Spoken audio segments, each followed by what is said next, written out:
Spectrum pods extend your Wi-Fi coverage, eliminating dead zones. First, ensure your Spectrum internet is active and download the My Spectrum app. Place the primary pod near your Spectrum router. Plug it in. It'll connect wirelessly. Use the app to scan and link the pod.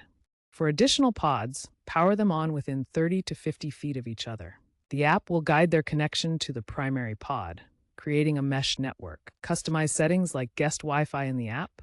Simple setup should take less than 10 minutes.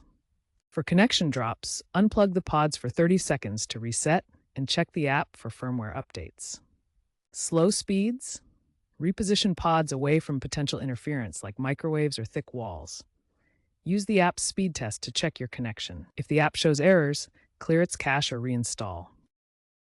For advanced users with non-Spectrum routers, connect pods directly via Ethernet for a more stable connection. Contact Spectrum support if issues persist, especially if speeds consistently fall below 50% of your baseline.